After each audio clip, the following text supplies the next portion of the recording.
નમસ્કાર મિત્રો, વિડીયોમાં તમારું સ્વાગત છે।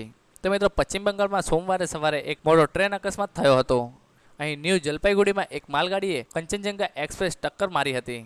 ટ્રેન અથડાતા બંને બોગી પાટા પરથી ઉતરી ગઈ હતી। આ અકસ્માતમાં અત્યાર સુધીમાં 9 લોકોના મોત થયા છે અને 50થી વધુ લોકો ઘાયલ હોવાનું સામે આવે છે। મળતી માહિતી મુજબ આ અકસ્માત સવારે 9 વાગ્યાની આસપાસ થયો હતો। કંચનજંગા એક્સપ્રેસ અગરતલાથી સિયાદલ તરફ જઈ રહી હતી, ત્યારે પાછળથી આવતી એક માલગાડીએ તેને ટક્કર મારી હતી।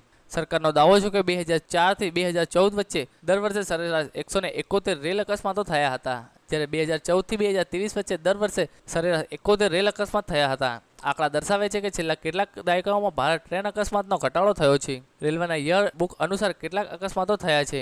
2021 થી 2022 માટે રેલવેની યર બુક અનુસાર 2017 થી 18 અને 2021 થી 22 વચ્ચેના 5 વર્ષમાં 53 લોકોના મોત થયા છે, જ્યારે 290 લોકો ઘાયલ થયા હોવાનો ડેટા સામે આવે છે।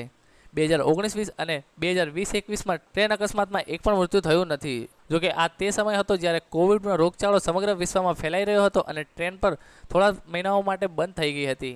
5 વર્ષ પહેલાં ટ્રેન અકસ્માતમાં 53 લોકોના મોત થયા છે અને રેલવે અકસ્માતમાં માર્યા ગયેલા અને ઘાયલ થયેલા લોકોના પરિવારજનોને લગભગ 14 કરોડ રૂપિયાનું વળતર આપવામાં આવ્યું છે। તો મિત્રો, આવી રીતે પશ્ચિમ બંગાળમાં સોમવારે એક મોટો ટ્રેન અકસ્માત થયો હતો। તો મિત્રો, તમારે જો આ ઘટના વિશે કંઈ જાણવા માંગતા હોય તો નીચે કમેન્ટ બોક્સમાં જણાવી શકો છો। તો બસ મિત્રો, અમારા વિડીયો માટે બસ આટલું જ।